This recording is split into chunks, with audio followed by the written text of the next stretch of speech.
The following is a fictional story of events that may happen in the near future.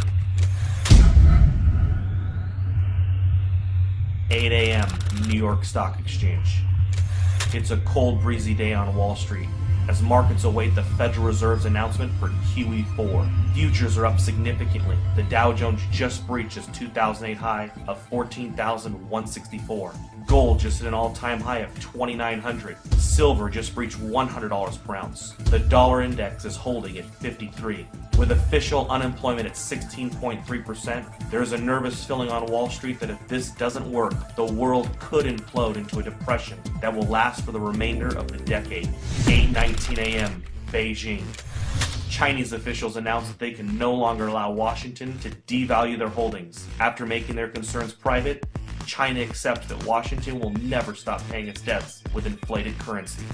China makes an official statement from Beijing, quote, "We have made our concerns known privately for some time. With QE4 about to be announced today, China will have no choice but to stop purchasing U.S. treasuries. We have allowed Washington to try to work through their imbalances for 4 years. But with global inflation and U.S. consumers rapidly shrinking as a percentage of global GDP, we feel that a Western recovery is unlikely until they reform their entitlement programs." 8:45 a.m. New York Stock Exchange. Upon hearing the statement from China, Dow futures have a sharp reversal and begin to drop. Gold leaps past $3,000 per ounce, up $150 per ounce in the last 26 minutes. CNBC awaits a statement from the White House. 8:50 a.m. Washington, D.C. The president makes an official statement to calm investors' fears. He tells Americans that he has spoken with several G20 leaders. They have assured him that they will continue to increase their purchase of treasuries and believe that a strong U.S. economy is the only thing that will bring back global prosperity. He has also spoken to Chairman Bernanke, who assures him that a strong dollar will be the result of QE4. The president also reminds Americans that his recent New Deal recovery programs that he passed through executive order will increase the likelihood of a lasting recovery. He also notes that Beijing, since 2009, has slowly been reducing their holdings, so the impact will be minimal. 9:51 a.m. New York. Dow futures fall 850 points in the first 20 minutes of trading. Markets are halted for 1 hour by the authorities. 10 a.m. Main Street, America. The news about the stock market in China has now spread. A panic begins to set in and unprepared Americans rush to the grocery store. In an attempt to purchase food and water, Americans that didn't know what was going on are alerted by all of the news stories and panic buying. Within 50 minutes, there is a nationwide rush to the stores. Empty store shelves in America become a reality. 10:52 a.m. New York. Markets reopen and the Dow Jones resumes its collapse. Investors around the world join the sell-off in bonds and stocks and begin to purchase commodities. Unlike the panic of 2008, this time commodities are seen as the only safe haven from a dollar crisis.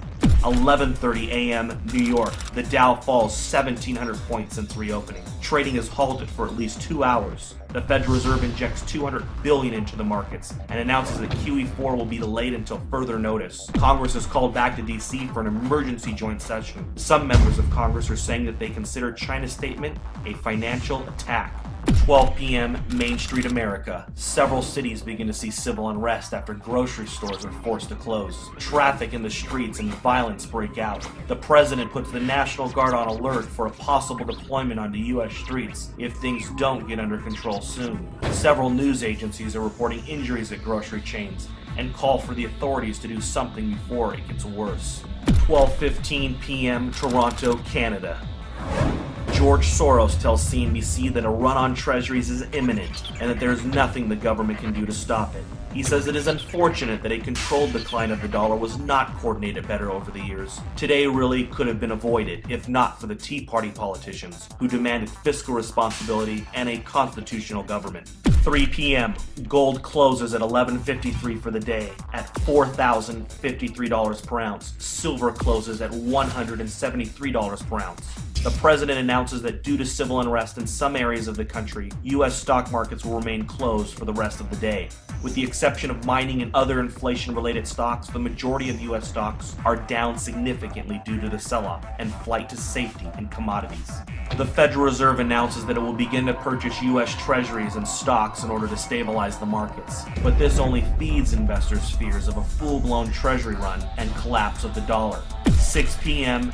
Asia. Asian markets begin a massive sell-off. Dollar collapse rumors begin to take hold of the markets. CNBC Asia looks into a possible COMEX default and complete breakdown in the U.S. economy. Gold spikes in Asia, up 1750 in the first complete hour of trading. Gold is now at 5803. 7 p.m. Gold and silver bullion dealers across the world have suspended all sales due to no inventory. A COMEX default is now expected. Several central bank representatives propose a freeze on currency markets and a fixed devaluation of the US dollar in order to calm investors. 7:30 p.m. the United States. The sun sets on America. In the last 12 hours, the world has changed. Americans are glued to their televisions, taking a crash course on a debauched currency.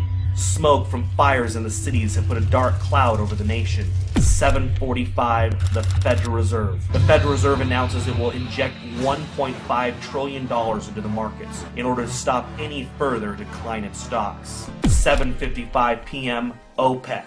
The final nail in the coffin. OPEC nations halt oil trades in US dollars until further notice. They will only accept euros, renminbi, or gold. 7:59 p.m. The Federal Reserve's announcement to inject $1.5 trillion into the markets causes a sharp reversal in overseas markets.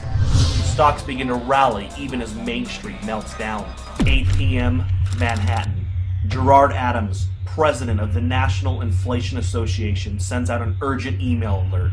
In it, he informs members that it is with great sadness that the time to warn and prepare Americans for hyperinflation has ended.